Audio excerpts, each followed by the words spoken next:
Heyo, my Planet Coaster friends, Johnny5 Alive here, and welcome back to another episode of Coaster Spotlight. In today's video, we have an awesome lineup of steampunk themed coasters, so stay tuned and let's check them out. Welcome back, everybody, and as mentioned, we're going to be checking out some steampunk coasters. If you guys are new to the channel, be sure to smash that subscribe button, and if you guys enjoy the show and everything we do here, smash that like button too. Also, be sure to check us out on Discord. Link is down in the description below. The Discord is now open to the public. You don't even have to own Planet Coaster. Come join us and have fun in the discussion. I also want to mention, if you guys want to check out my Patreon page and support the show further, every dollar is appreciated, and all patrons bronze and higher do get spotlight priority. So if you have a creation that you really want to be seen on the show, you will have access to a special spotlight priority submission form, which will get you featured at the beginning of the month every month. So it's a great option if you don't want to randomly wait and possibly never get featured, because we just have too many creations. I think it'll take me probably 10 years to feature them all.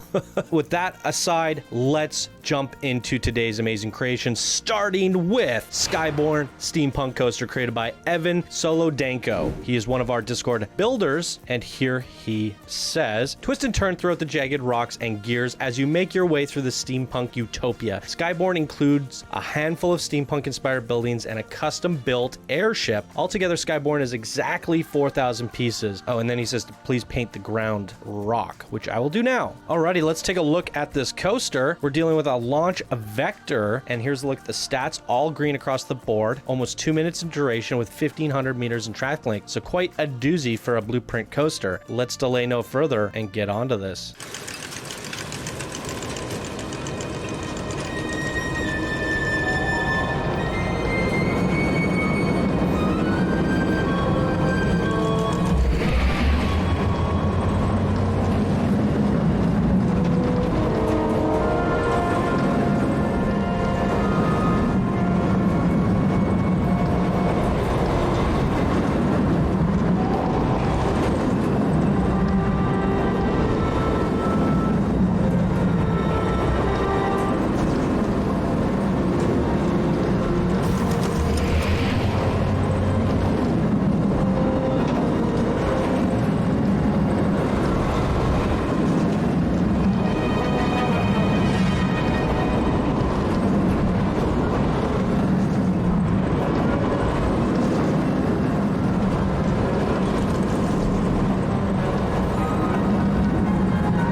All right, let's talk about it real quick for a second here. What's interesting, I think I want to check it out once again at nighttime, because I want to see it in track view, because the track looks fairly smooth, but it felt a little bit rough, and it might just be the car that's used. Some of the cars in Planet Coaster just feel a little bit jittery at times. I would say that generally it looks and feels like a very smooth coaster. Just some of the transitions felt like they could have flowed into one another a little bit better, but I might be wrong, and I want to get another look at it at nighttime. So let's give it a nighttime perspective, and we're going to go into the track view. Let's try this out.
much better. Smooth to near perfection, I would say. The only spot that I would make a small gripe would be this inversion right here. Just felt like it could use a tad bit more, but the track view certainly made a vast difference. So that's the thing I got to learn with this, because before, guys, when we were doing just single spotlights, not bundling them together, I would ride them in track view, seat view, cinematic. We'd give it a nice assortment of views, and I feel like that's almost overkill at this point. So I'm trying to pick the best views possible. Now, sometimes seat is better depending on the car, like such a winged coaster, or I mean, just generally speaking, it gives you more of an authentic rider perspective. So if the train is rickety, then it's technically simulating that, and maybe you should have swapped the car out for something that rides a little smoother. So I'd love to hear your guys' thoughts. Do you prefer track view? Do you prefer seat view? Maybe we're gonna have to do a poll at some point. Maybe I'm just gonna have to weigh out and learn which train works best for seat or track, and kind of weigh the pros and cons per coaster submission. Overall, though, I think this is really cool. My only thought was, like, this is called Skyborne, and it is a launch coaster. So at some point, I've really felt like we were gonna launch off into the sky, and that really didn't happen till the end here, and it still wasn't that much of a reacher. So if anything, it feels like it's you know, more of a rock tumbler.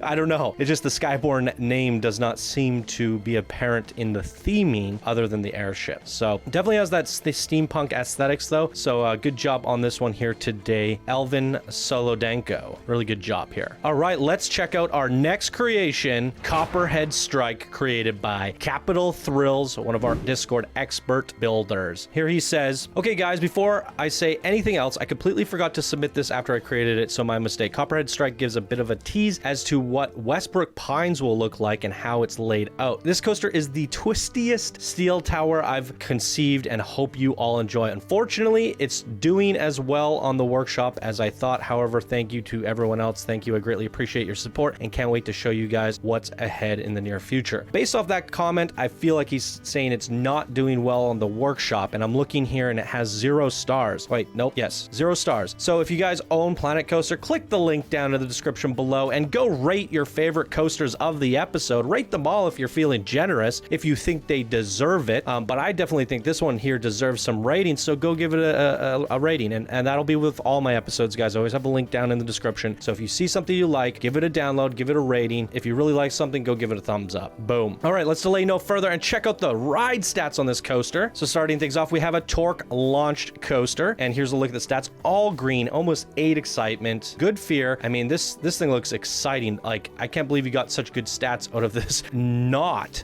Twisted Knot, shout out to that YouTuber, he's an awesome guy. But this is a twisted knot of a coaster. Yeah, look at all these stats. This is absolutely amazing. 61 miles per hour, so it's not going too fast, but it's giving you a lot of back and forth G's, negative G's, vertical G's, horizontal. It's all over the place. This is crazy. Absolutely excited for this one here today, so let's delay no further and give it a ride, shall we?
This is great.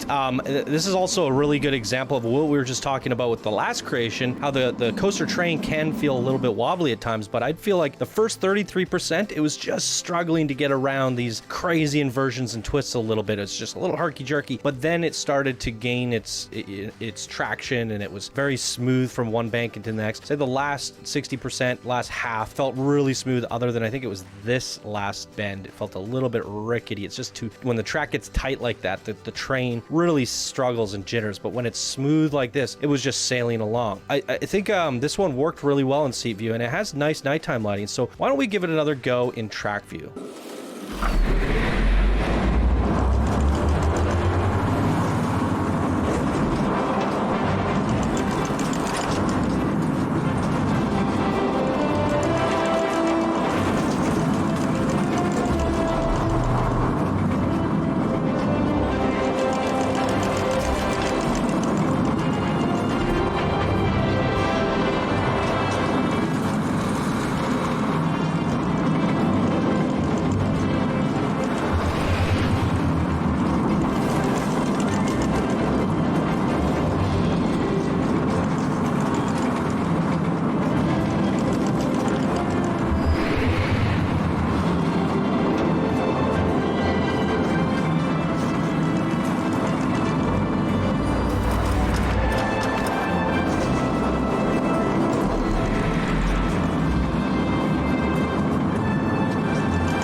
Okay, so this is good. It kind of confirms a few things for me. This felt no different to me in Track View than it did Seat View, other than the slight bit of a perspective change. The parts it struggled on with the train, the Seat View, it still struggled on with the Track View. It felt roughly the same. So it really comes down to the coaster type that you choose and the track type that you choose, and try to, you know, create a marriage between the two. So yeah, I do find that like certain ones, I want to say it was the Zenith coaster feels the jerkiest in the game. And when you do Track View, it actually puts the camera up front and it slides and shifts left to right. So it's just one of those things where I'm really gonna have to nail down and recognize all the coaster trains for what they excel at in view perspective. It's just something I didn't need to consider before because we just checked out all the perspectives of the coaster, but now we're trimming things back and we're just trying to pick the best one or two depending on how good their nighttime lighting is and how good their creation is. So it's just a matter of trying to pick the best one. If we feel like we got it, then we're gonna move on to the next coaster. So there it is. I think this was a great build by Capital Thrills. Really stunning work here. I love the sign. I love the steampunk theming, and that coaster tangled mess is just so intricate and so much fun. So really strong submission here today by Capital Thrills. And let's move on to the final coaster of the day, which is going to be Factory Launch Coaster, created by Bugle. And this is one of our Discord builders. And here he says, "Hey Johnny, I've worked for ages on this blueprint. It is an old factory themed launch coaster. I tried to keep it as realistic as possible with almost all of the piping going to the actual places and all the gears running accordingly to the laws of physics. The building is based on my fantasy, but used the old factory photos for inspiration. The factory has been shut down for ages now, but due to increased unemployment, it decided that the factory should run once again, providing jobs for at least 100 people. However, the factory is very old and is a complete mess and is still very unsafe. Can you escape the factory before you get burned alive or get stuck between the gears of the running machinery?"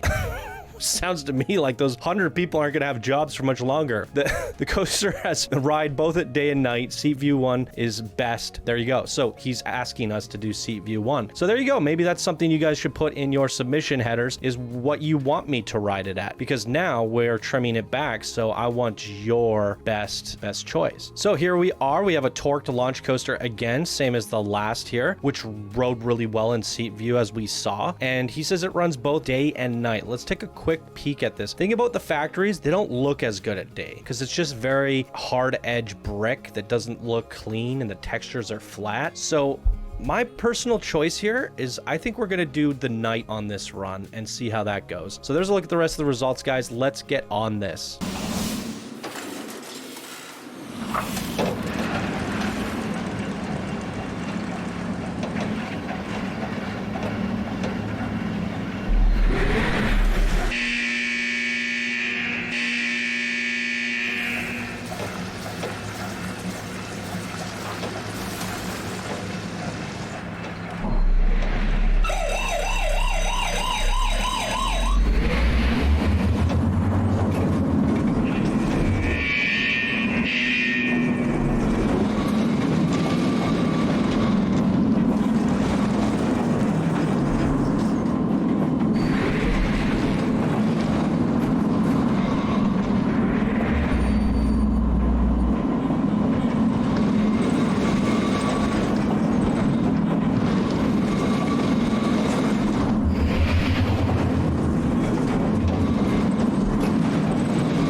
wow.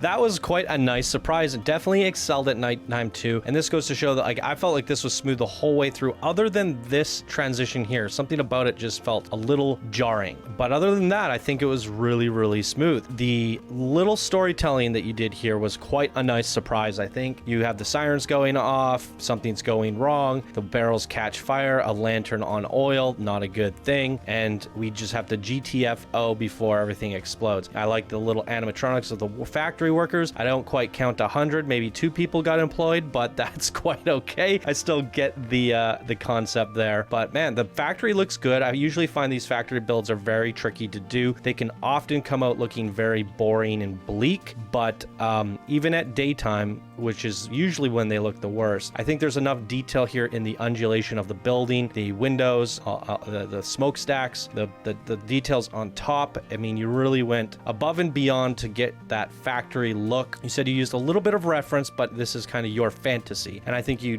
did a good combination of both, and it looks very believable. And if I were doing some sort of industrial park sector or something like that, a city in Planet Coaster, I feel like this would definitely be a great fit and a fun attraction overall. Look at that. That is a great coaster. So absolutely amazing job on this one, Bugle. We had a nice assortment, 2 builders and an expert in today's episode, and I see like between the 3 steampunk styles, there's a lot of variety here. We have, you know, the factory. This one felt the most traditional to me, the Copperhead Strike. Steampunk's like just crazy intricate, and we have that in the station and we have that in the coaster. I feel like it ties the two together quite nicely. And this one here, as I gave my thoughts, it didn't really feel like Skyborne. I would have liked to see a little bit more of that air steampunk stuff, a little bit more blimps and things like that. It kind of has this almost post-apocalyptic vibe to me, but I think it just does enough to be steampunk. But definitely 3 very different and drastic builds. I can't really draw any comparisons. I think they all did their own thing well. There are definitely 3 distinct styles, but it gives you an idea of when you're doing steampunk, what kind of different ideas you can get. And that's the hope between these bundle spotlights, is I'm hoping you guys, you know, you get to see, rather than me featuring one steampunk thing and then waiting like 2 or 3 weeks before I do another, I'm trying, you know, I get 3 out in one day. So if you're in the middle of building something steampunk or inspired by steampunk, hopefully this gives you some ideas, whether it just be the element of skypunk, steampunk, and